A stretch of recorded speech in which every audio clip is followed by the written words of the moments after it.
Hello friends, मैं BK sir इस video में आपको नंबर सीरीज रीजनिंग के तहत 5 अति महत्वपूर्ण क्वेश्चन बताने वाला हूं। ये वीडियो आपके लिए अति महत्वपूर्ण है क्योंकि ऐसे क्वेश्चंस आप फ्यूचर में कोई भी कंपटीशन एग्जाम देंगे, अगर आप बिहार एसएससी का एग्जाम देते हैं तो उसमें भी इससे कम से कम 3-4 क्वेश्चन पूछता है। आप प्रीवियस ईयर क्वेश्चन देख लीजिएगा, उसमें जो बिहार एसएससी में खाली नंबर सीरीज से 3-4 क्वेश्चन पूछा हुआ था और इस पर भी पूछेगा 2023 में। इसके अलावा अगर आप बैंक का एग्जाम देते हैं तो बैंक में खाली इससे 5 क्वेश्चन पूछता है, जो मैंने आपको बता दिया था। बाकी अगर कोई भी कंपटीशन का एग्जाम बिहार एसएससी के अलावा आप देते हैं तो उसमें कम से कम 3-4 क्वेश्चन रहता ही है। इसलिए वीडियो आपके लिए अति महत्वपूर्ण है, इसको ध्यान से देखिए। और अगर आप चैनल पर पहली बार आए हैं तो चैनल को सब्सक्राइब कर लीजिएगा। चलिए स्टार्ट करते हैं और देखते हैं कि करके सारे के सारे क्वेश्चन को। तो देखिए, जो हमारा पहला क्वेश्चन है इसमें हमको इस वाट का मान निकालना है, ठीक है। तो सबसे पहले नंबर सीरीज का क्वेश्चन है, तो नंबर सीरीज के क्वेश्चन को कैसे सॉल्व करते हैं, मतलब क्या तरीका है इसको सॉल्व करने का जिससे आप कम टाइम में ऐसे क्वेश्चन को सॉल्व कर सकते हैं, लगभग 10-15 सेकंड के अंदर। तो इसके लिए देखिए, सबसे पहले क्या करना होता है, जो क्वेश्चंस दिए गए हैं इसको देखना होता है तुरंत कि किस ऑर्डर में दिए गए हैं। जैसे यहाँ पे जो नंबर्स हैं वो सारे के सारे इंक्रीजिंग ऑर्डर में है, और इंक्रीजिंग ऑर्डर में देखने के साथ ही आपको ये भी देख, इंक्रीजिंग मतलब बढ़ते क्रम होता है, इंक्रीजिंग ऑर्डर मतलब, और डिक्रीजिंग ऑर्डर मतलब घटते क्रम होता है। ये चीज देखने के बाद कि नंबर्स जो किस ऑर्डर में दिए गए हैं, आपको उसी टाइम देखते समय ही, मतलब प्रैक्टिस करेंगे तो आपको सब हो जाएगा।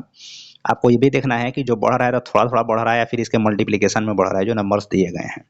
तो यहाँ पे जो है शुरू में तो जीरो ही है, तो इसका मल्टीप्लिकेशन तो आगे बढ़ नहीं रहा है, थोड़ा सा बढ़ रहा है। तो देख लेते हैं आखिर कितना कितना का गैप है। 0 के बाद 2 लिखा है, मतलब यहाँ पे 2 बढ़ा है। 2 के बाद 8 लिखा है, मतलब यहाँ पे 6 बढ़ा है। 6 के बाद 14 लिखा है, मतलब यहाँ पे कितना, सॉरी 8 के बाद में 14 लिखा है, मतलब यहाँ पर भी 6 बढ़ा है। तो अब जरा आप ध्यान से देखें, इसके बाद अब वाट का मान आ गया, तो अब क्या करेंगे, इसमें रिलेशन ढूंढेंगे। एक चीज़ आप ध्यान से देखें, 2 के बाद में 6 लिखा है, मतलब यहाँ पे 4 बढ़ा दिया है ना। और इसी चीज़ को उसने क्या कर दिया है, जब +6 कर दिया फिर इसी चीज़ को रिपीट कर दिया, मतलब +6 को 2 बार कर दिया।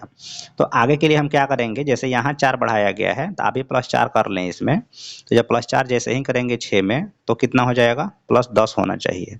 किस में होना चाहिए, 14 में होना चाहिए। कितना बढ़ना चाहिए, 10 बढ़ना चाहिए।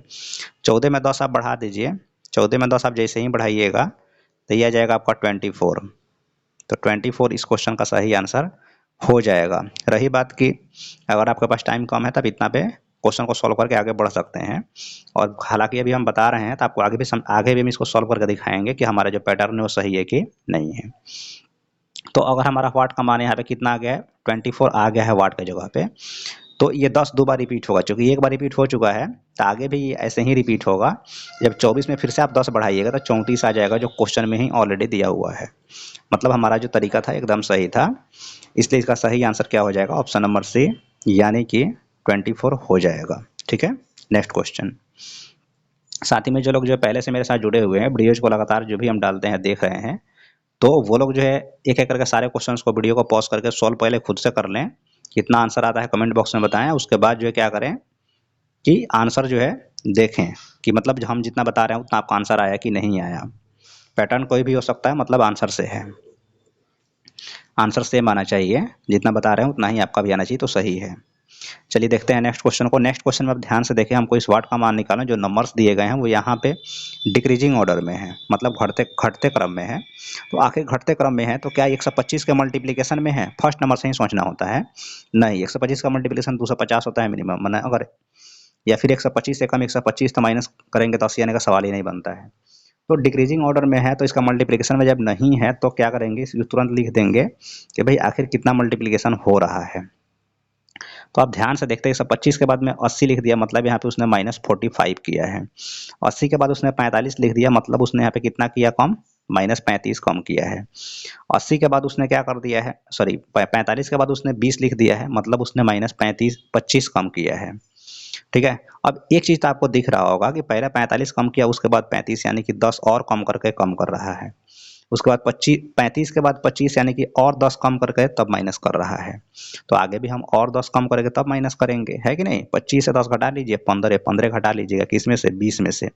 तब 20 से 15 गया 5, आंसर आ गया ऑप्शन नंबर ए।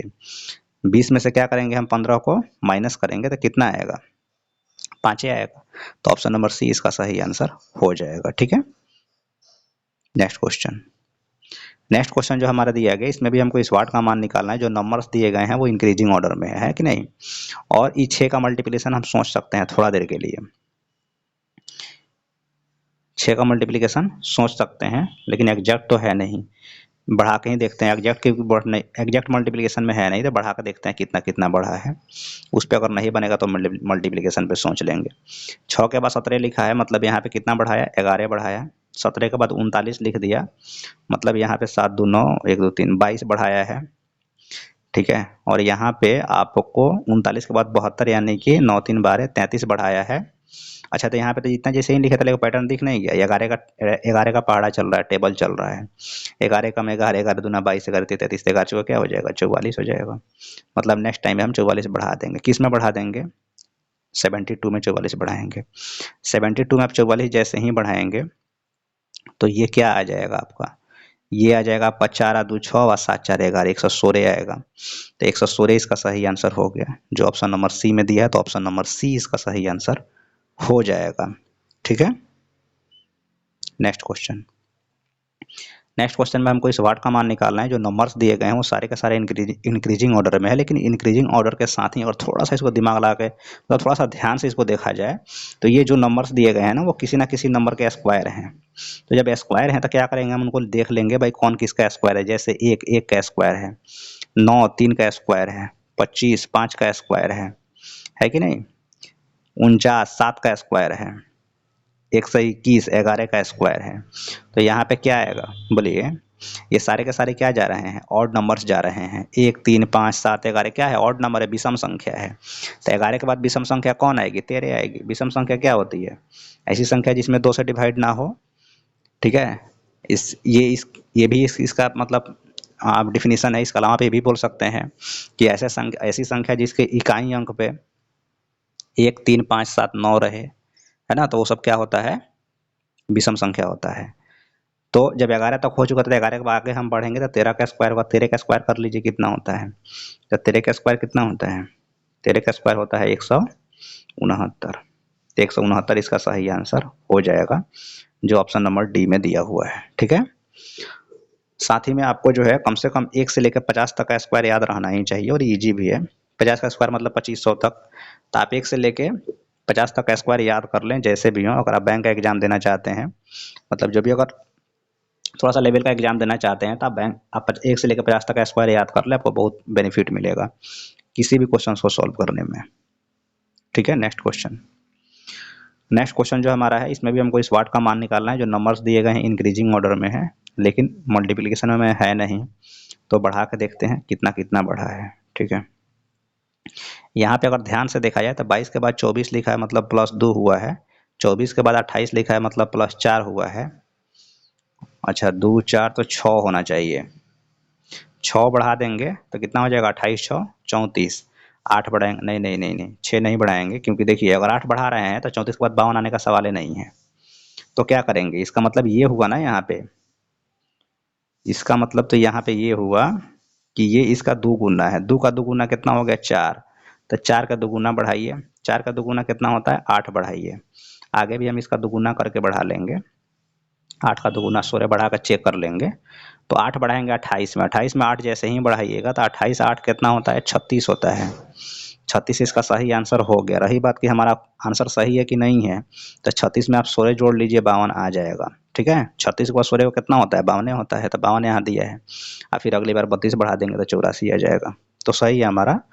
तो इसका सही आंसर क्या हो जाएगा, इसका सही आंसर हो जाएगा ऑप्शन नंबर सी, ठीक है फ्रेंड्स। इस वीडियो में मैंने आपको टोटल 5 अति महत्वपूर्ण क्वेश्चन बताया जो नंबर सीरीज के थे। आप फ्यूचर में कोई भी कंपटीशन एग्जाम देंगे तो आप बिलीव कीजिए आपको ऐसे क्वेश्चंस देखने को मिलेंगे, और इससे आपको बहुत बेनिफिट होगा। और आप मेरे साथ जुड़ जाते हैं, डेली वीडियोज़ को देख रहे हैं, क्योंकि हम डेली इस तरह का कोई ना कोई वीडियो डालते ही रहते हैं। तो अगर आप चैनल पर नए हैं तो चैनल को सब्सक्राइब कर लीजिएगा, इस वीडियो को लाइक, और एक बार मैक्सिमम से आप जिस भी सोशल मीडिया प्लेटफॉर्म पे हैं, व्हाट्सअप फेसबुक इंस्टाग्राम जहाँ भी हैं, वहाँ पे एक बार शेयर जरूर कर दीजिएगा, ठीक है फ्रेंड्स। साथ ही में अगर आपको कोई डाउट रह जाता है किसी क्वेश्चन में तो आप कमेंट बॉक्स में लिखिए, हम जरूर रिप्लाई करेंगे। मिलते हैं आपसे नेक्स्ट वीडियो में, थैंक यू।